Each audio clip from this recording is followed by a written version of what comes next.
Director of Design for Grand Packaging Company here in York. He is a graduate of Indiana University with a Bachelor of Fine Arts degree with honors, majoring in both printmaking and sculpture. He has worked in the opera design, architectural ornamentation, sculpture, giftware, tabletop, and packaging industries, from Los Angeles to York, Pennsylvania. He has sculpted and designed for PIETRO Studios in Hollywood, Teleflora, Pfaltzgraff, and currently Grand Packaging. He has won numerous awards within housewares and packaging industries. He's an inventor of electronic sculpting techniques and currently has over 160 patents in the US and around the globe, with dozens of pending applications for package designs worldwide. His talk today will be on the fine art of shape sleuthing. Welcome. It's my pleasure and my honor to be here today to talk to you about what I do. My talk will be about my artistic journey. Just tap here when you're ready. Oops. You're all right. I messed it up. It's okay. Just tap here. From the beginning? Yep. You got it. Okay. I come from a family of artists. I come from Toledo, Ohio. My father was a painter. My sisters are artists. I have a sister who's a ceramicist and a sister who's a painter as well. My daughter and son are here. They're both creative people, and my daughter's an artist as well. I'm going to take you through my journey as a creative person, kind of when I started as a young lad. I did a lot of different types of works. I drew a lot, and my father taught me the importance of hand-eye coordination. He sat us on a little stool, and we would have to copy and draw everything that he drew to get us used to copying and styling different things that we did. At school, I had the opportunity to be able to study at the opera department. I became an associate instructor as an undergraduate, and I was in charge of all the sculptures for the sets. And through that experience, it was just fantastic. It was a social experience. Orchestra would be playing, ballerinas would be dancing, and we'd be painting all the sets. I moved to California. I ended up working for the state of California because they hired me to work at PIETRO Studios. There's PIETRO right down there. And I wanted you to just remember that picture up there. I'll speak of it later. But I did all these sculptures, architecturally, fountains, fireplaces, a variety of different things for different customers that would come in Beverly Hills and Hollywood. I was literally given tons of clay to be able to develop all these different shapes. It was really a neat experience. I would go on site, we'd install these things, and they were made out of clay, transferred into molds, and then made into concrete or plaster, and we would install these everywhere around Southern California. This was my biggest job. I was 24 at the time. I designed and sculpted all the window treatments around this 20,000 square foot home for a prince from Saudi Arabia. And I learned all these different techniques from PIETRO. I was his apprentice for a couple years.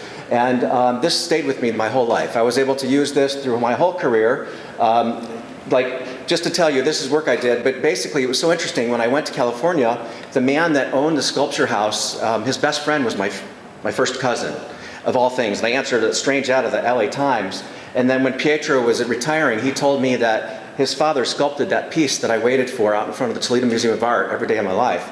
When I went for art classes there. I moved on to the giftware industry. I started using the same techniques at a company called Teleflora. And so I would shape all these different ideas for our customers. And basically, they didn't think I was actually making these things. I had to do 3 projects before they actually hired me. They thought a person much older was doing it. Essentially, what I created was live design sessions. I would take clay and sculpt it right in front of all of my associates, and it was kind of an interesting experience. It's what I do today at Grand Packaging. So all these shapes were mass-produced all over the world, and this was something I did. I had a whole sculpture studio to do this. I moved to York. That top left-hand basket with the weave, I did that in LA, and that's what brought me here to York.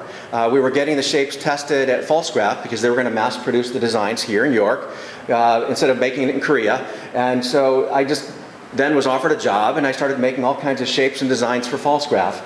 You could see some of the influences, some of the architectural work that I used to do. There's some bone shine ornaments. I also did freelance work, sculpting some figurines.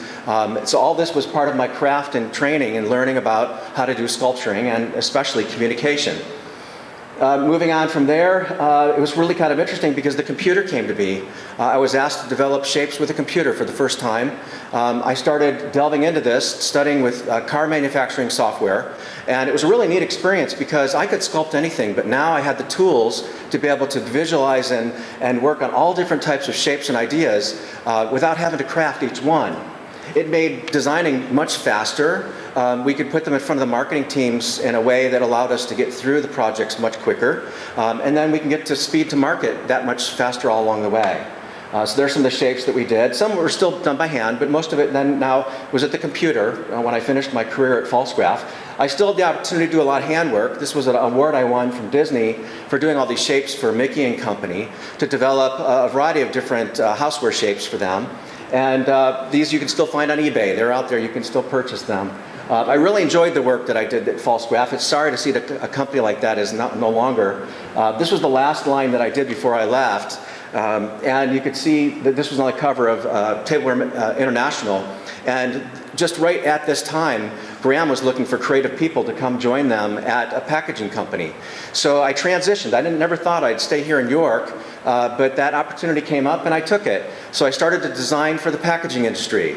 And you might have seen some of these packages. I've been doing all kinds of creative packages there for 19 years, and I run the design department there. We have people that come in from all around the world, designing packages right here in our backyard. It's really a neat experience for me. And it's all about communication. It's all about how people talk to one another and how we communicate.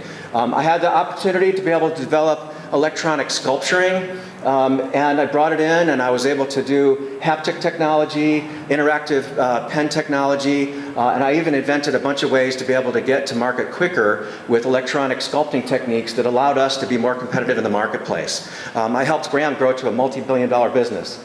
You can see here all the different ways you could sculpt. Most of this was all done electronically. I am able to communicate all kinds of ideas through the tools of my craft.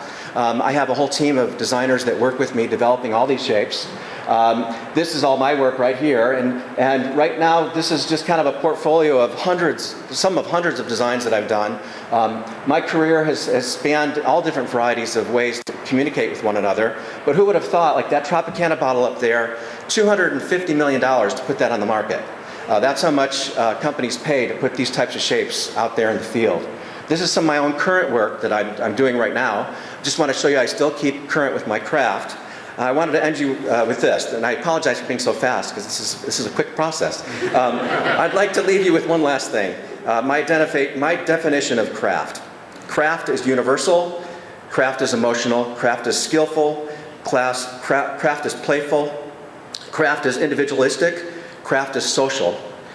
Craft communicates, craft can be rhythmical, craft is timeless, craft can be hard but rewarding, craft can be a learning experience, craft can be an end to a means, craft can touch millions of people, and craft is all around us, and finally, craft is a connection to our universe.